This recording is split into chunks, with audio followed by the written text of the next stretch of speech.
Hello viewers. आज हम चर्चा करेंगे कि हम बने कैसे हैं। ह्यूमन बीइंग की डिजाइन क्या है, भगवान ने किस तरह का डिजाइन बनाया है। हम सब सुप्रीम एनर्जी और प्रकृति से बने हैं। कहते हैं कि हम भगवान के अंश हैं। ईश्वर अंश जीव अविनाशी। इसका मतलब हम ईश्वर के अंश हैं और प्रकृति से बने हुए। और कैसे बने हैं? हमारे 5 कवरिंग है: food sheath, energy sheath, mental sheath, intellect sheath and bless sheath. तो इन 5 महाकोशों से हम बने हुए हैं। तो फूड शीथ है क्या या एनर्जी शीथ है क्या, और हम जानने की कोशिश करें। और हम प्रकृति से किस तरह से इंटरेक्ट करते हैं। प्रकृति जो है त्रिगुणमयी माया है। इसमें 3 गुण कौन से हैं? सतोगुण, रजोगुण और तमोगुण। सतोगुण क्या है? प्योरिटी। किसी चीज को आप प्योर विशुद्ध रूप में देखते हैं, वो सतोगुण है। रजोगुण क्या है? एक्शन। हम जब एक्टिव रहते हैं, एक्शन में रहते हैं, इसका मतलब कि हम रजोगुण को फॉलो कर रहे हैं। और तमोगुण क्या है? प्रमाद, आलस्य, इनर्शिया। जब हम कुछ भी नहीं करना चाहते तो हम, इसका मतलब हम तमोगुण। ये प्रकृति में तीनों गुण हैं और वही गुण हम में भी है, प्रकृति से आए हुए। और इसी तरीके से हम बाहर क्या देते हैं? हम बाहर अपने एक्शंस देते हैं। एक्शन कैसे?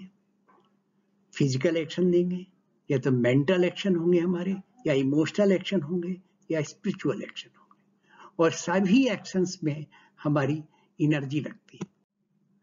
हमने पंच महाकोश की बात करी और पहला बताया फूड शीथ, मतलब अन्नमय कोश। हम कैसे अन्नमय कोश से बने हैं? हमारे शरीर में क्या है? हड्डियां है, खून है, मांस है, मसल्स है। हम सांस लेते हैं, हम मूवमेंट करते हैं। तो ये सब कैसे हो रहा है? ये डिजाइन हमारा बना हुआ है। हमारी हड्डियां बनी है किससे? अर्थ से, पृथ्वी तत्व से। हमारे खून कैसे बना है? हमारे बॉडी के दूसरे लिक्विड, वो द्रव कैसे बने हैं? ये हमारे वाटर से, जल तत्व से बने हैं। इसी तरीके से जो भी अंदर हमारी अग्नि जल रही है, वो कहां से है? जठराग्नि कह लो। कुछ भी, कोई तरह की जो है आपकी हीट जनरेट हो रही है, कैसे हो रही है? फायर से। और हम सांस लेते हैं तो ये किससे? ब्रीदिंग कर रहे हैं। कहां से आता है? एयर से। इसका मतलब वायु तत्व से बने। इसी तरीके से हम आकाश तत्व, हम आकाश तत्व से के जितने भी हमारे मूवमेंट होते हैं, कोई भी चीज कैसे चलेगी? चलेगी जब एक तरफ सक्शन होगा, वैक्यूम होगा, शून्य होगा, तो दूसरी तरफ से प्रेशर दबाव पड़ेगा, उसी कॉन्ट्रैक्शन होगा, उसी से हमारी हड्डियां, मसल्स, शरीर के हाथ पैर चलेंगे। तो इस तरीके से पहला कवरिंग है अन्नमय कोश, जिससे कि हमारा पूरा शरीर बना हुआ है, शरीर में मूवमेंट होता है। दूसरा शीथ है एनर्जी शीथ। एनर्जी शीथ क्या है? कि हम सभी कुछ ईश्वर से एनर्जी लेकर ही हम बने हैं, उसी तरफ से चल रहे हैं। और हम कहते हैं कि हमारे प्राण हैं, हम में प्राण बसे हुए हैं, या हमारे प्राण चले गए या प्राण आ गए। प्राण क्या है? प्राण है फ्रीक्वेंसी ऑफ एनर्जी। जैसे आप रेडियो या टेलीविजन को ट्यून करते हो, तो किस फ्रीक्वेंसी पे ट्यून करना है? वही उसी फ्रीक्वेंसी पे हमें सुनाई देगा, उसी फ्रीक्वेंसी पे वो चैनल हमें दिखाई देगा। तो ये प्राण क्या है? जब हम एनर्जी को की जो फ्रीक्वेंसी है, उस फ्रीक्वेंसी से हम मैच कर जाते हैं, तब ये प्राण चलते हैं। तो अगर देखें, ये भी 5 तरह के होते हैं: प्राण, समान, व्यान, अपान, उदान। जब हम सांस लेते हैं, छोड़ते हैं, तो क्या है? प्राण है। हम प्राण को इस्तेमाल कर रहे हैं। जब हम बैलेंसिंग, अपने शरीर को बैलेंस करते हैं, कहीं गिर ना जाए। और जब हमारा खाना पूरे शरीर में पचता है, जाता है, तो डाइजेशन होता है, तो क्या है? कौन सी वायु लेके चलते हैं? समान, समान प्राण। तीसरा, जिस समय वो सारा रस जो है जो बना है खाने से, वो सारी ब्लड में सर्कुलेट होता है। तो कौन सा हम प्राण लेते हैं? दैट इज ज्ञान प्राण। इसी तरीके से जब हम बॉडी से कुछ शरीर से निकालते हैं, कुछ छोड़ते हैं, कुछ बाहर निकालते हैं, तो क्या चीज है, कैसे कि हम किसी तरीके से किसी चीज को बाहर निकालते हैं, उस समय हम अपान प्राण का इस्तेमाल करते हैं। इसी तरह से जब हम कुछ बोलते हैं, कुछ गाते हैं, हंसते हैं, मुंह से आवाजें निकालते हैं, वोकल कॉर्ड इस्तेमाल करते हैं, तो कैसे करेंगे? तो इसके हम उदान प्राण को इस्तेमाल करते हैं। इसी तरीके से हमारा तीसरी शीत है, तीसरा कोश है मेंटल शीत, दैट इज मनोमय कोश। मनोमय कोश भी 3 तरह के होते हैं। एक मानस, जिसे हम कॉन्शियस माइंड भी कह सकते हैं। कॉन्शियस माइंड जो भी हम अपने सेंसेस से देख रहे हैं, समझ रहे हैं, सुन रहे हैं, चख रहे हैं, स्वाद ले रहे हैं, ये सब है कॉन्शियस, मतलब मानस, कॉन्शियस माइंड। दूसरा, हम बहुत सारी चीजें हमने देखी, पहले देखी थी, ये या पहले अनुभव किया था, इस सबको हम स्टोर कर रहे हैं, एक जगह स्टोर हो जाता है, मेमोरी में चला जाता है। वो मेमोरी में चला जाता है, वो क्या है? चित्त या सबकॉन्शियस माइंड। तीसरा, बहुत सारी चीजें हैं जो हमने हमारे स्टोर में पड़ी हुई है, अब कैसे आई है, चाहे पिछले जन्म से आई हो, चाहे पहले हमने बहुत सारी चीजें हमने सोची, लेकिन हम वो सोशल बाइंडिंग्स के कारण हम उनको कह नहीं सकते, हम एक्सप्लेन नहीं कर सकते, वो सब कहाँ चली जाती है? अनकॉन्शियस माइंड में या चेतन मन में। ये हमारी तीसरी शीत हो गई। इसी तरीके से अगर हम देखें कि हमारे चौथी शीत क्या है? इंटेलेक्ट शीत, विज्ञानमय कोश। हम हर चीज उस तरीके से करते हैं जो साइंटिफिकली जिसे आप प्रूव कर सकें, आप किसी चीज को देख सके कि रैशनल है, लॉजिकल है। अब जैसे आपके दिल धड़क रहा है, आप सांस ले रहे हैं, आप कुछ सोच रहे हैं, उसके हिसाब से एक्शन कर रहे हैं, एक्ट कर रहे हैं, ये सब चीज कैसे होती है?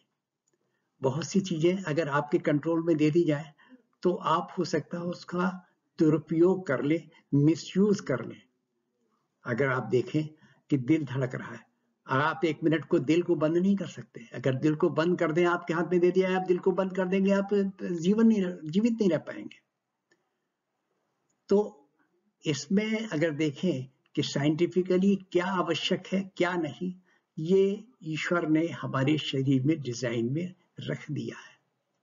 जिससे कि हम कभी दर्द महसूस करते हैं, क्यों दर्द महसूस करते हैं?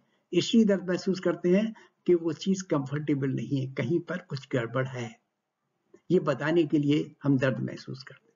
ये सब क्यों होता है? ये एक मेंटल शीत, ये इंटेलेक्ट शीत, ये विज्ञान में कोश है, इसकी वजह से हो रहा। और हमारी 5वीं और आखिरी शीत है ब्लिस शीत या आनंदमय कोश। हम सब क्या चाहते हैं? हम चाहते हैं आनंद में रहें। हम कोई भी व्यक्ति ये नहीं चाहता कि हम कष्ट में रहें, सब चाहते हैं हम आनंद में रहें, और उसी आनंद की खोज में हम इधर उधर घूमते हैं। अब वो बात अलग है कि हम अपने मन से कुछ और सोचने लगते हैं, जबकि आनंद किसी और चीज में है, वास्तविक आनंद कहीं और है। तो इस वजह से हम भटके हुए हैं, लेकिन हमारी आत्मा हमेशा आनंद की खोज में है, क्योंकि वो आनंद सच्चिदानंद से बनी हुई है, तो हम हमेशा आनंद में रहते हैं। डिजाइन में ह्यूमन बीइंग में ह्यूमन का, एक मनुष्य का आउटपुट क्या है? आउटपुट हम सभी का है एक्शन, और उस एक्शन में कुछ एक्शन की एनर्जी भी लगती है। So what is the output? Action energy. We are consuming energy, initial energy we receive from the supreme energy, and we are giving output of action energy. हमारे actions क्या है? Physical, spiritual, mental and emotional. Physical, whatever work we are doing. Mental, we are getting anxiety and stress. Because of emotional, we are getting attachments and addictions. Because of emotional energy, all the attachments we are having from this world is because of emotional energy, and accordingly we are addicted to something. हमारी आदतें पड़ जाती हैं, क्या बस वैसी आदत बन गई, वो भी एक हमारी इमोशनल एनर्जी की वजह से ही।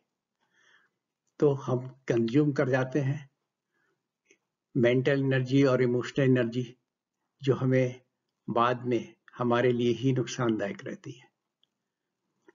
इसको कम करने के लिए क्या करें? Better to enjoy nature. ये अगर हम नेचर को एंजॉय नहीं कर पाते हैं तो क्या होता है? हमारी ईगो बढ़ जाती है, हमारी कुछ ना कुछ ईगो बन जाती है। इस ईगो की वजह से हम परेशान रहते हैं। हमारी सारी बीमारियां, सारी परेशानियों का जड़ है ये ego. So you have to merge ego with supreme and enjoy the nature. W.H. Davies एक पोइट हुए हैं, उन्होंने कहा है, a poor life this is a full of care, we have no time to stand and stare. हमारा जीवन कुछ नहीं है, बहुत पुअर है, बहुत बेकार है अगर हम अपनी चिंता परवाहों में लगे रहते हैं और कुछ भी हम देख नहीं सकते, चिंता नहीं कर सकते, कोई एंजॉय नहीं कर सकते नेचर को, और कुछ ताक नहीं सकते कैसे गिलहरी भाग रही है, कैसे कबूतर जो है उड़ रहे हैं, कैसे कौवे जो है काव काव करते हुए अपनी शिकार को ढूंढ रहे हैं। इस चीजों को जब तक हम एंजॉय नहीं कर पाए तब तक हम नेचर को एंजॉय नहीं कर पाएंगे, और नेचर को एंजॉय नहीं कर पाएंगे तो अपने ही ईगो में बने रहेंगे और अपने को बीमार